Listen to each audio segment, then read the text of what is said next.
If you're confused on how to grow your natural hair and take care of your natural hair, in this video I'm going to be telling you one hack on how to grow your natural hair and meet your natural hair journey. I was able to get my hair goals and retain more length by doing these things.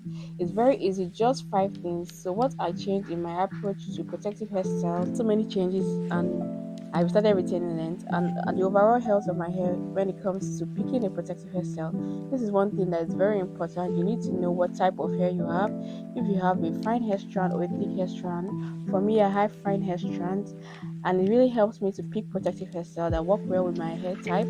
Because over the years, I've been doing protective hairstyles so well using extensions that are too heavy for my hair, and I have fine hair strands, so it always weighs down my hair and breaks my hair. So you need to find a protective hairstyle that works perfectly for your hair type. And if you've seen, and I've seen so much length retention and so much growth, and the overall health of my hair is so much better. Another thing I'm going to say about is make sure you prep your hair before a protective hairstyle. That's you're washing your hair, you're doing your conditioning, you're doing your protein treatment, you're taking care of your hair.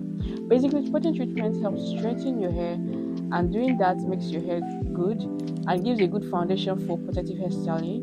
Another thing is your hairstylist. You need to make sure you use a good hairstylist, or you just learn how to do your hair by yourself. As for me, I know how to do my hair by myself. I don't contact any hairstylist, and I do my hair perfectly well by myself. So you need to learn how to take care of your hair. It makes your hair grow better, and at least you're the owner of the hair, you know how your hair works. And yeah, it makes your hair look better and good. That will always be, you can always learn online. If you don't know how to make your hair, you can learn on YouTube. Share your internet is your best friend. You can Google literally anything, and yeah, Google is there to help you out. So I started making my hair myself, and I saw a lot of growth, and I saw a lot of length retention in my hair just by doing these simple things I'm going to tell you.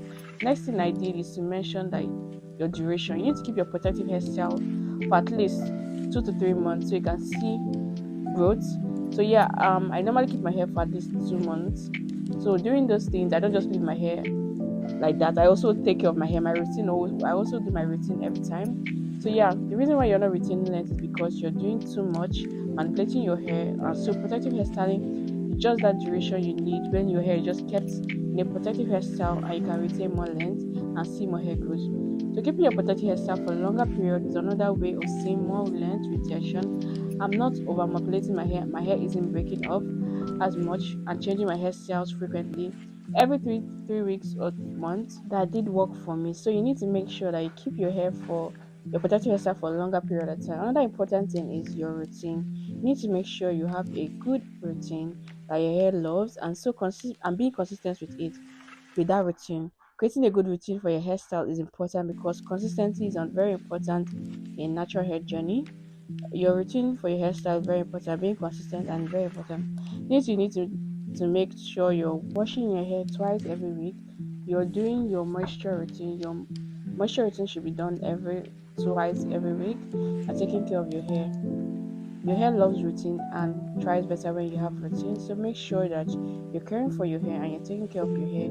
Just as you take care of your body, you also take care of your hair.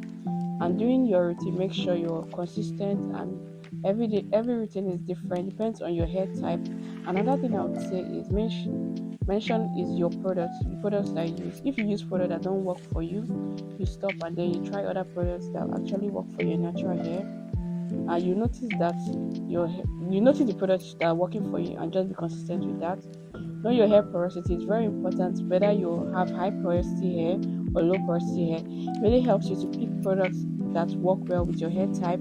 So if you're having problems or challenges with knowing your products, just basically know your hair porosity, and you know the type of good product that you pick for it. And also creating a routine. Your hair, you have to be consistent while taking care of your hair. Moisture routine is something I do differently from my wash day routine.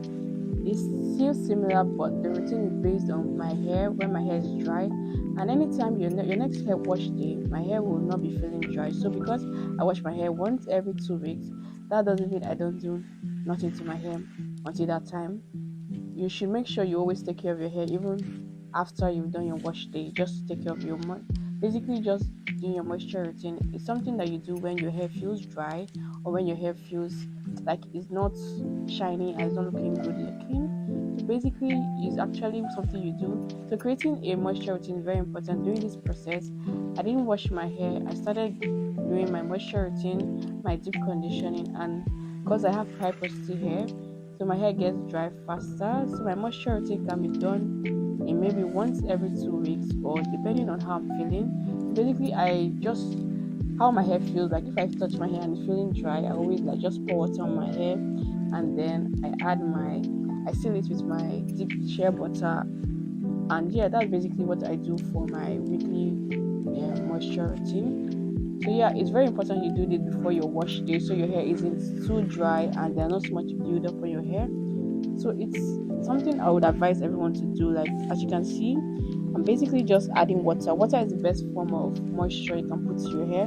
So the first thing I always do is I add moisture to my hair, which is water, and then I go in with my conditioner, which is the Cantu conditioner, which is very good. Like it helps to soften your hair, it helps strengthens your hair. So it's definitely, I would advise everyone to get that. It's something you should add to your moisture routine. So the next thing you're supposed to be doing is your wash day. As you can see, I'm using my Joy Black soap. This is an alternative. If you don't have a shampoo, you can always use a black soap. This is holy grail. Like it's been good on my hair. Like it's not drying. It doesn't strip your hair of moisture. Your moisture is still intact and it's doing the job. It's removing the dirt from your hair. Basically removing all the buildups and everything that just comes on your hair. So I definitely recommend this. So first thing you do is I'm rubbing my soap on my hands and then applying it because I don't want the chunks from the soap to get on my hair. So this is the best way for you to wash your hair. So once I'm done, I just make sure when you're washing your hair, make sure you focus on your scalp because your scalp is where most of the dirt settles in. And once you scrub the scalp, you then work your way through your hair.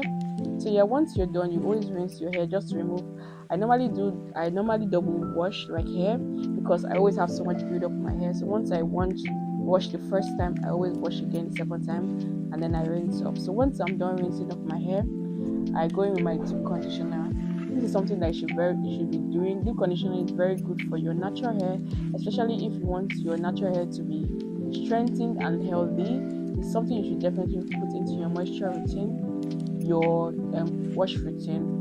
So yeah, I'm just basically showing you how my hair is looking, and yeah.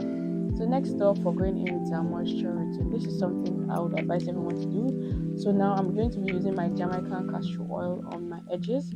So the use of this Jamaican castor oil is it helps with your edges. If you're having thin out of your edges, I'll definitely recommend this. Like it's a very thick oil, so it seals in that moisture. If you're looking for an oil that seals in moisture very well, I'll definitely recommend this oil.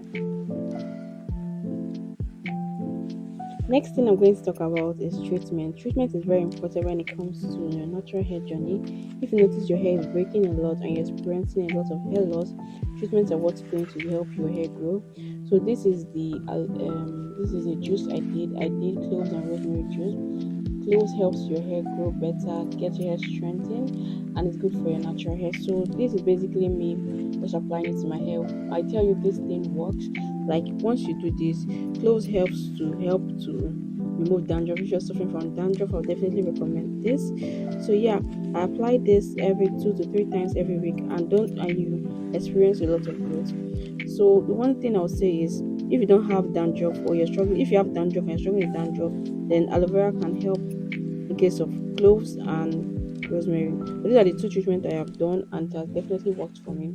So I'll definitely advise for you to do it. So this is the water I got from the cloves and rosemary.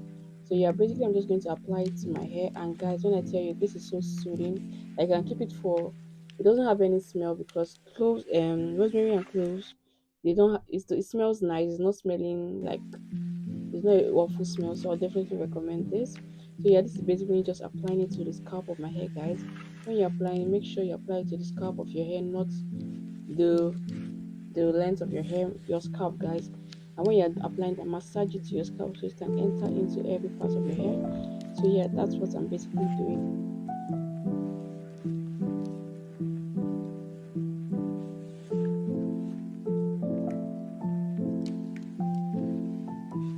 So once you're done, you massage your hair. So massaging is very good. It helps to promote hair growth. So if you're having stagnant growth, I definitely recommend you massaging your hair. So this basically makes hair circulation for blood to circulate around your hair, thereby increasing hair growth. So I'll definitely recommend this. So once I'm done, I'm just going to pin it on my hair and then go into the growth, guys. I'm going to be showing how my hair has grown ever since I started doing this. So this is my hair after I applied the treatment, and yeah, I would definitely recommend it. The growth is amazing. Like, I can see how curly my hair is. Like, my hair is thriving and looking good. So the next thing I do is my aloe vera. So aloe vera is very good for your natural hair. If you're looking for alternative ways in which you can try to like grow your hair, I'll definitely recommend aloe vera. Like, ever since I started trying to use aloe vera on my hair, I've seen a lot of growth. So the thing about aloe vera is not everybody that it's good for. Like, some people react to it. So I'll definitely advise you to do a test on your skin and keep for like, let's say, 3 hours, so you know whether your skin reacts to it or not. If it doesn't react to it, then you just leave it on your hair. But if it's not good for you, I advise you to do other treatments on your hair. So yeah, this is basically me just applying the aloe vera to my hair. And yeah, on I apply this every like twice every week. So I leave it for like let's say 3 weeks, and then I wash it off. Like, aloe vera smell is not that bad. So yeah, I'll definitely recommend you doing this. And if you've done this and you've gotten a lot of growth from doing this, leave it in the comment section so that people will know that this thing actually works. So yeah.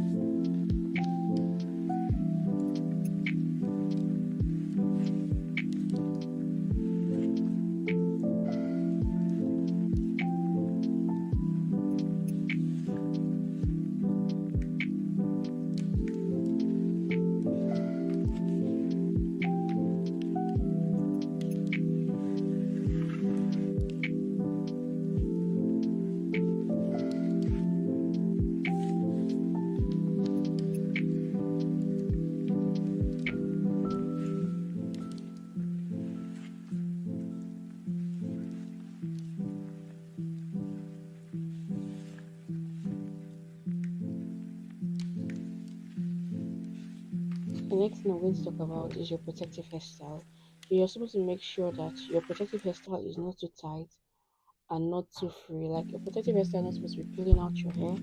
It's something that should not be too tight on your hair. Like, when I hear people say they go to put salons and their hair is aching them, that is definitely not a protective hairstyle.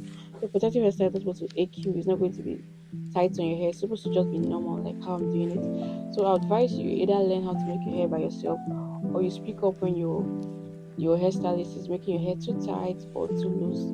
So yeah, basically I've added water. Water is the best form of moisture you can add to your hair. And then I go in with my conditioner, which I added without before now, my Cantu Shape conditioner, and then I go in with my hair fertilizer. This hair fertilizer is very good. It has this mint feel that's very good for your scalp. Like, if you're suffering with dandruff, I would definitely recommend you using the hair fertilizer. Now I'm going in my shea butter just to seal in that moisture.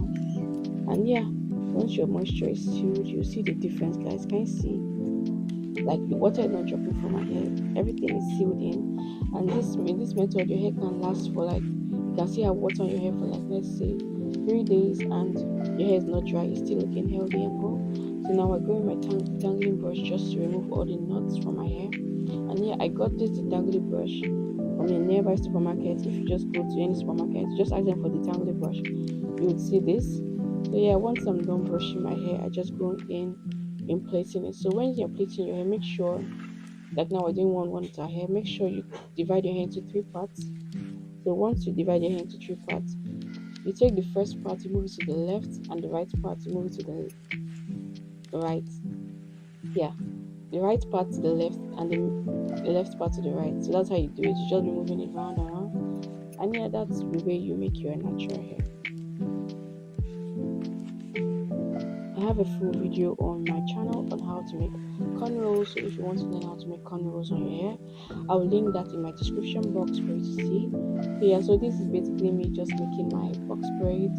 This is one protective hairstyle that I've seen a lot of growth just by doing.